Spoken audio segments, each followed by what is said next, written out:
මේ දැක්කද? මේ පෝච්චි එක මම මේක හදලා තියෙනවා. නමුත් සාරුවට හැදලා තියෙනවා.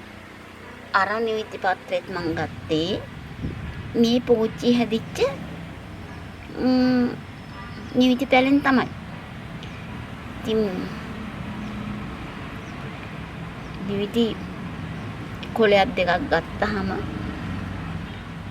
මේ වෑංජනකට ඇති වෙයි පරිප්පු දාලා හදුවම. එහෙම නැත්නම් සුප් එකක් හදන්නත් පුළුවන්. සුප් එකක් හදුවම වඩාත්ම හොඳයි. ගුණදායකයි. එහෙනම් ඔබ සුබ දවසක්. ඉන්න මගේ වගාවේ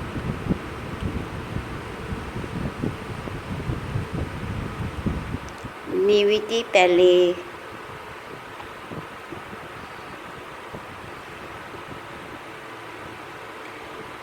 නිවිති කොලේ ලස්සනද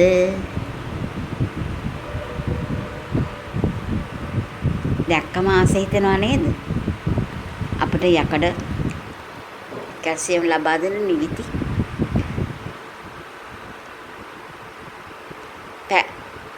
පැලයක් දෙකක් ඉඳගත්තම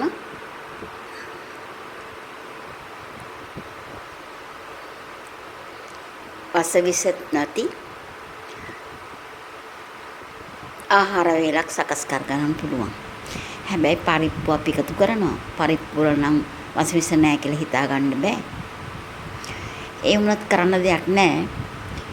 නිවිති හැබැයි සුප් එක හදන්න පුළුවන්.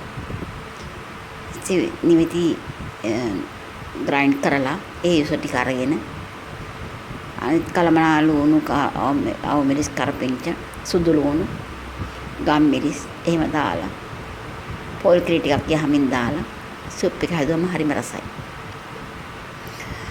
ඔයගොල්ලෝ හදලා බලන්නකෝ.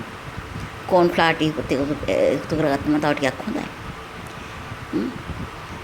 ඉතින් මේ නිවිති අපි කඩෙන් ගේනවනේ. ඒකෙන් දණ්ඩක් පැල කරගත්තාම ඊට පස්සේ ඒකින්ම බීජ එනවනේ.